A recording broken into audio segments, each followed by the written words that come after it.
નમસ્કાર વિદ્યાર્થી મિત્રો, ધોરણ 12 ભૌતિક વિજ્ઞાન ચેપ્ટર 3 પ્રવાહ વિદ્યુત તેમાં આપનું હાર્દિક સ્વાગત છે।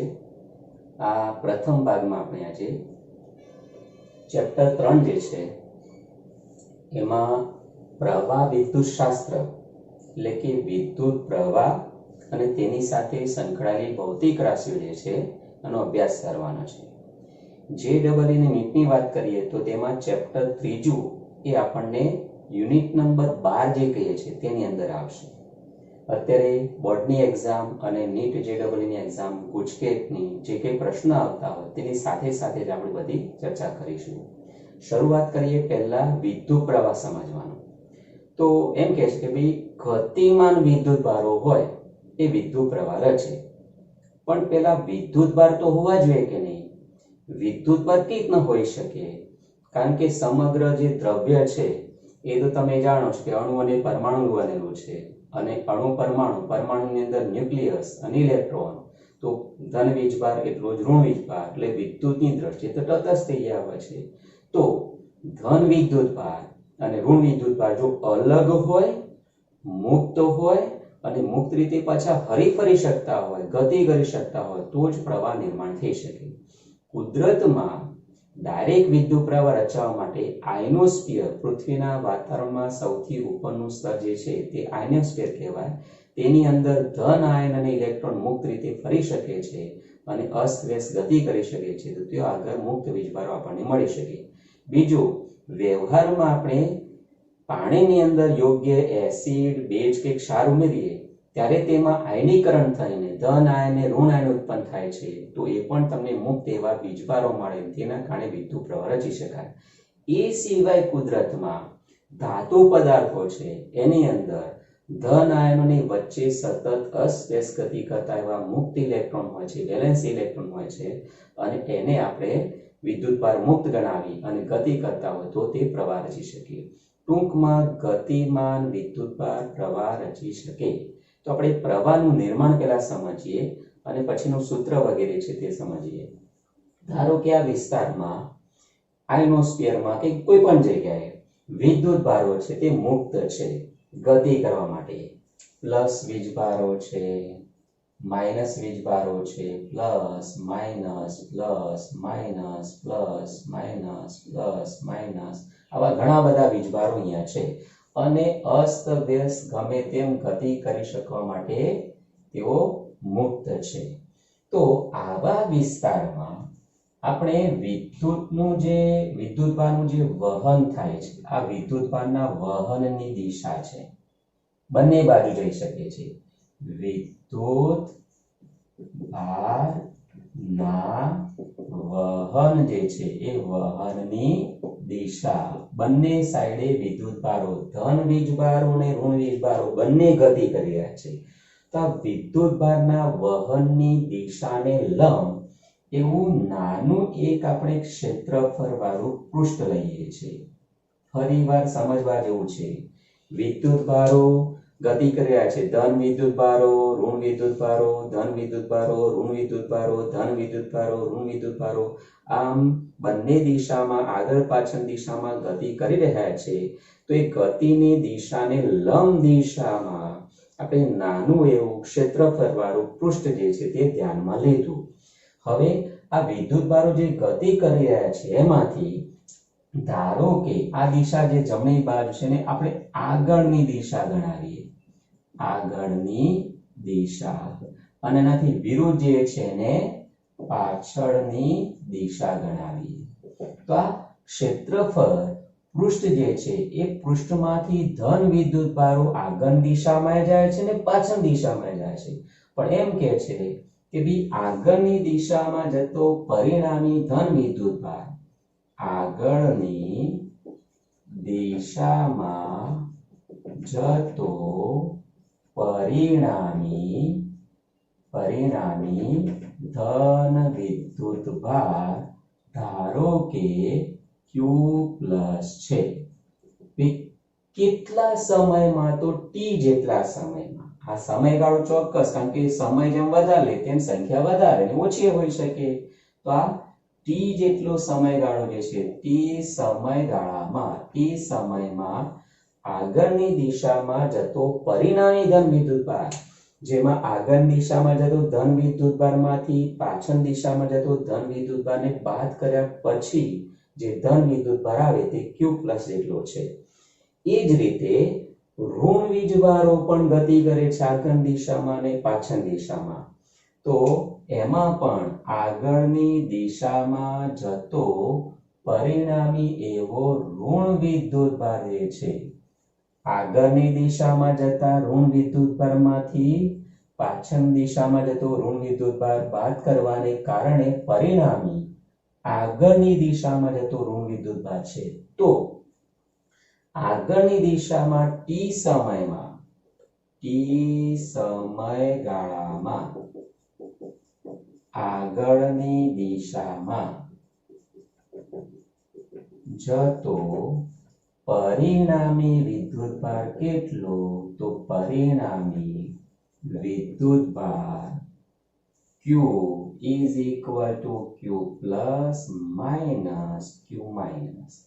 ધન વિદ્યુતભારો જે જાય છે એની સંખ્યા ધારો કે વધારે છે તો ધન આવશે, ઋણ વીજભારની સંખ્યા વધારે છે તો ઋણ આવશે તો વિરુદ્ધ દિશા જે છે એ દિશામાં પ્રવાહ ગણાશે. અત્યારે આપણે એમ ધારી લઈએ કે ધન વિદ્યુતભારની સંખ્યા વધારે છે, ઋણ વીજભારની સંખ્યા ઓછી છે, તો ટી સમયમાં Q જેટલો વિદ્યુતભાર આગળની દિશામાં પસાર થાય છે. તો એમ કે છે સમય વધારે આપો તો વધારે સંખ્યા પસાર થાય. તો ભાઈ આ પરિણામી વિદ્યુતભાર જે છે એ વિદ્યુતભાર સમય ટીના સમપ્રમાણમાં હોય છે.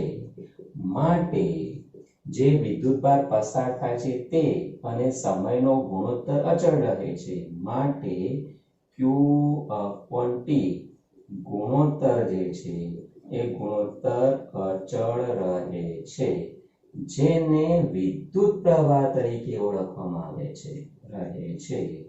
માટે I બરાબર Q/T, એટલે કે ટી જેટલા સમયમાં Q જેટલો વિદ્યુતભાર સમાન રીતે, સ્થાયી રીતે, અચળ રીતે પસાર થતો રહેતો હોય. કારણ કે ટી જેટલો સમય ધારો કે મેં 10 સેકન્ડ લીધી તો પહેલા સેકન્ડમાં વધારે પસાર થયો, બીજા સેકન્ડમાં ઓછો પસાર થયો હતો, તે વખતે આ સૂત્ર કામ નહીં લાગે.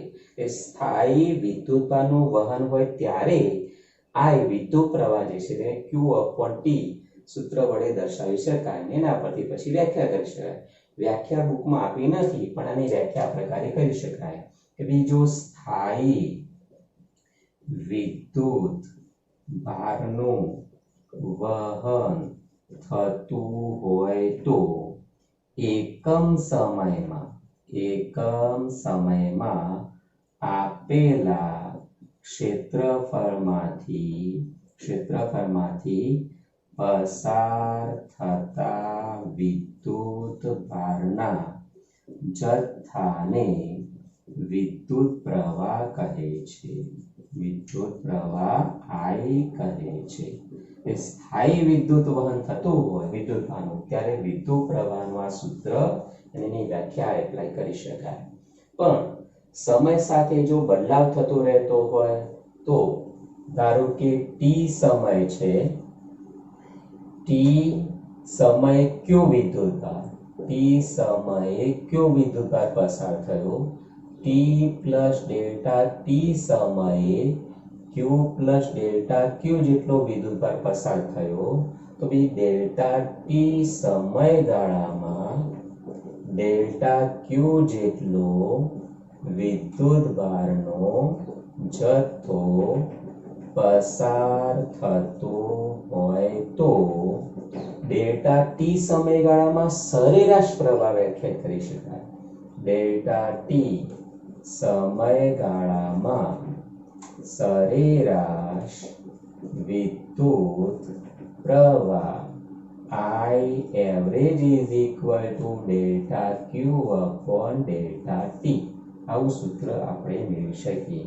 આ સરેરાશનો મીનિંગ સમજો તમે એમ કે ડેલ્ટા ટી સમયગાળો લીધો, પણ એ સમયગાળામાં દરેક ક્ષણે એક સરખું વહન નથી થતું. કોઈ ક્ષણમાં વધી જાય, કોઈ ક્ષણમાં ઘટી જાય, તો એ વખતે સરેરાશ વિદ્યુત પ્રવાહ વ્યાખ્યાયિત કરી શકાય.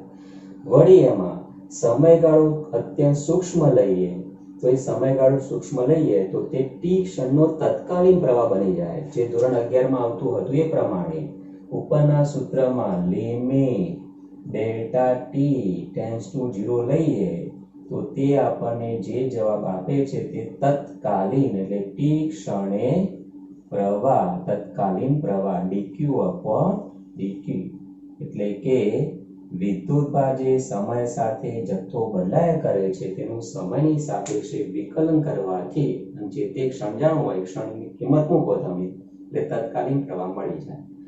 આ સૂત્ર આપણી બુકની અંદર આપ્યું છે. એમાંથી બીજું એક સૂત્ર વધારાનું બનાવીએ કે જો વિદ્યુતભાર જથ્થો કેટલો પસાર થયો આપેલા સમયગાળામાં એ જો મેળવવું હોય તો આનું સંકલન કરી દેવું પડે.